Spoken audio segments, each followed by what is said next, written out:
فبأي آلاء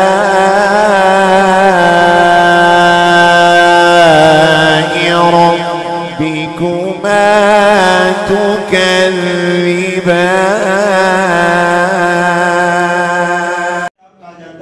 وَإِذَا قِيلَ لَهُمُ اتَّقُوا، ڈرو اللہ تبارک و تعالیٰ سے، اور ساتھ ساتھ میں اس عذاب سے ڈرو. کس عذاب سے؟ جو عذاب تمہارے سامنے ہے. ایک عذاب تمہارے پیچھے ہے، ایک تمہارے سامنے. اس عذاب سے بھی ڈرو. چلو اس سے اگر نہیں ڈرتے تو کم سے کم اس عذاب سے ڈرو جو تمہارے پیچھے فوراً آنے والا. لیکن جب انہیں عذاب سے ڈرایا جائے تو وہ کیا کرتے ہیں؟ قرآن خود کی مثال دیتا ہے کہ وہ پیٹھ پھیر کر بھاگ جاتے ہیں. اللہ اکبر. کہتے ہیں ایدیکم وما خلفکم لعلکم ترحمون. یہ تو ان کا عمل ہے. کیا کہ جب انہیں نصیحت کی جاتی ہے، جب انہیں ڈرایا جاتا ہے تو وہ پیٹھ پھیر کے بھاگ جاتے ہیں. لیکن یہ ڈرانا کیوں ہے؟ کس وجہ سے ڈرایا جاتا ہے؟ اللہ فرماتا ہے لعلکم ترحمون. اس لیے ڈرایا جاتا ہے کہ تم اس ڈر کو سن کر اس پر عمل کرو، جو کرنے کا حکم دیا اسے کرتے چلے جاؤ تو اللہ تبارک و تعالیٰ تم پر رحم فرمائے. لعلکم ترحمون، کہ تم رحم کیے جاؤ. قرآن کہتا ہے وَإِذَا قِيلَ لَهُمُ اتَّقُوا مَا بَيْنَ أَيْدِيكُمْ وَمَا خَلْفَكُمْ لَعَلَّكُمْ تُرْحَمُونَ. اور جب ان سے فرمایا جاتا ہے ڈرو اس سے جو تمہارے سامنے سے مراد مفسرین کہتے ہیں دنیاوی عذاب جو سامنے ہر طرح کا.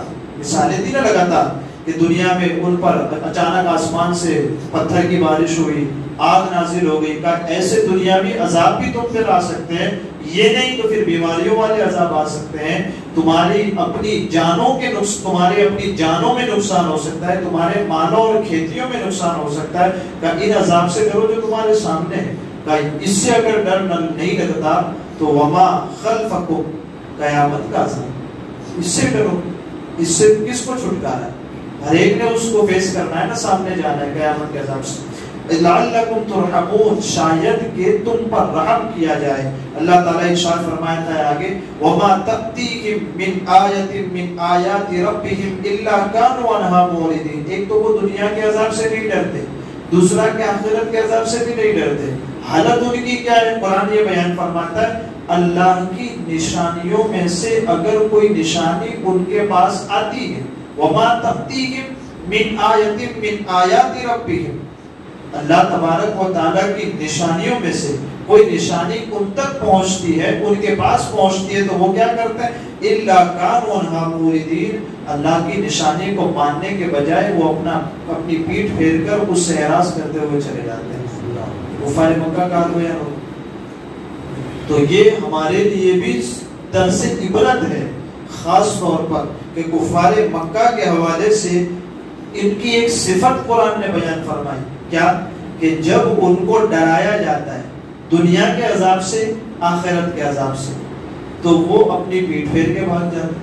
ایک دوسرا ان کی صفت کے اندر کون سی چیز ہے؟ کہ یہ چیز ہے کہ اللہ کی نشانی میں سے کوئی نشانی دیکھتے ہیں تو بجائے قبول کرنے کے بھاگ جاتے ہیں. کہ یہ نشانی کیا ہے؟ کہ اللہ تبارک و تعالیٰ نے اپنا نبی بھیجا، کہ نبی بھی بھیجا، ساتھ میں قرآن بھی دیا، اپنا کلام نازل فرمایا. یہ اللہ کی نشانیاں نہیں ہیں کہ ان نشانیوں کو دیکھتے گئے، اس کے باوجود ان سے منہ پھیر کر بھاگ جاتے ہیں. عذاب سے ڈرایا جاتا ہے تو منہ پھیر کر بھاگ جاتے ہیں. یہ کفار کی نشانی بتائے گئے. اب یہی چیز کیا آج ہم میں نہیں؟ اس آیت کو ہم سب اپنے لیے ترازو سمجھیں اور میں آپ اپنے آپ کو اس آیت کے سامنے رکھ کے کھڑے رہ کر آپ دیکھیں کہ کیا جب ہمیں اللہ تبارک و تعالیٰ کے عذاب سے ڈرایا جاتا ہے تو ہم کیا نصیحت قبول کر لیتے ہیں؟ کیا ہمیں یہ کہا جاتا ہے کہ ڈی جے نہیں بجانا ہے تو کیا ہم چھوڑ دیتے ہیں؟ کیا ہمیں یہ کہا جاتا ہے گانے وغیرہ فلمیں وغیرہ نہیں دیکھنی نہیں سننی ہے تو کیا ہم چھوڑ دیتے ہیں؟ میرے آپ سب ہم سب کے لیے جو بھی مسلمان ہے وہ اس آیت کے نیچے آئے گا کہ جنہیں اللہ کے عذاب سے ڈرایا جاتا ہے. اللہ کی نشانیاں بھی ہمارے تو سامنے، قرآن خود ہی پڑھتے ہیں. یہ نشانی اتنی بڑی نہیں ہے اللہ تعالیٰ کا کلام جو ہمارے سامنے.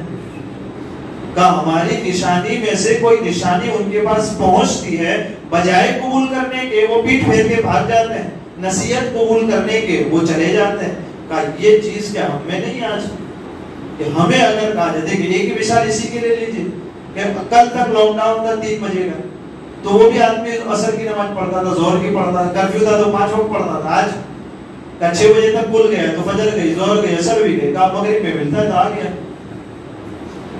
نبی سیدھی سی بات ہے بھائی، ہے نا، ہم سب کا یہ حال ہے نا. تو کیا لوگ سرکار کا گورنمنٹ کا کلمہ ہم نے پڑھا ہے کہ وہ کرفیو لگائے گی تب مسجد میں آئیں گے، وہ کرفیو کھول دے گی تو مسجد نہیں جائیں گے، دکان جائیں گے؟ بھائی تھوڑا سا ہم نے اور آپ نے اپنے آپ کو بھی دیکھنا ہے کہ کفار کا جو طریقہ تھا، کفار کی جو روش تھی، کیا اس روش پر ہم نہیں چل پڑے ہیں؟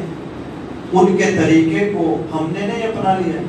اگر نہیں اپنایا ہے تو سبحان اللہ بہت اچھی بات ہے، لیکن اگر اپنا لیا ہے تو پھر قرآن ان کو ایک بار پھر تنبیہ کر رہا ہے کہ کہیں ایسا نہ ہو کہ دنیاوی عذاب آ جائے یا آخرت کا عذاب، وہ تو آنا ہی ہے.